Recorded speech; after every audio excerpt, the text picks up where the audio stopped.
Hi, Sarah and Masha here at the Historical Society of Sleepy Hollow in Tarrytown.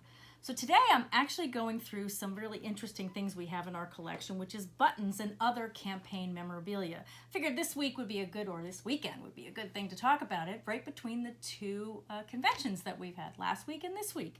So we actually have some really interesting things. A lot of them are buttons and other wearable items that people had to celebrate their particular political affiliation or maybe a particular politician that they like.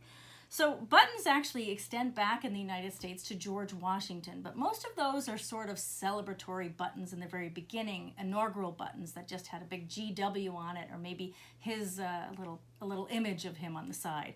But they became really popular in the mid-19th century when they became popular to wear for campaigning, when you had a particular person that you were campaigning for.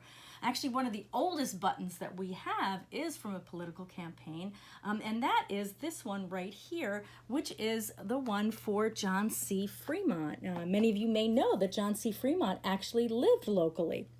Well, Fremont, he was actually the first Republican nominee in 1856 for president. This button is actually the later one that was made for the 1864 election. So that is our oldest button.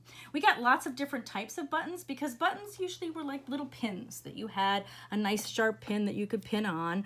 But there were other types of buttons that were made. Later on, you had the ones that were just fold over buttons that or campaign memorabilia that you had, or you had something that you could even use as almost like a cufflink that you could stick in a buttonhole.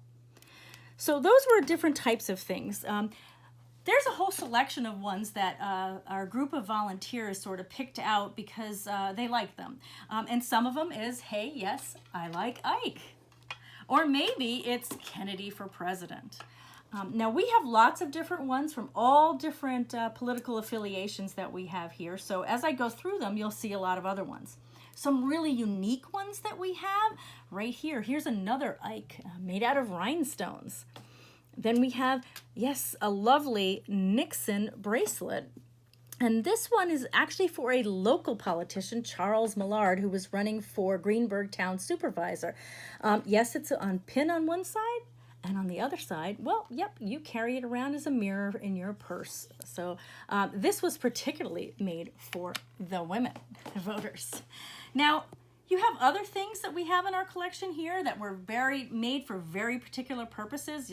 For example, we have our FDR, our Franklin Delano Roosevelt button, and then we have our no third term and no fourth term anti-Roosevelt buttons. Another couple of things that we have, this is one of the delegate buttons for Teddy Roosevelt, from the delegate from New York wore this. And then over here, we have one for the Bull Moose Party, another Teddy Roosevelt favorite. And then finally, we have a couple more that I want to show you. One is, this is a McKinley button. Now, McKinley was president when he was assassinated, and this is an in memoriam button, which is why it has this little black ribbon on it to celebrate his life and, unfortunately, the fact that he had died. Now, another one that sort of relates to my video from last week, another pair we have here, is I just had to show you these because, yes, we do have a Votes for Women and a Vote No on Women's Suffrage here at the Historical Society.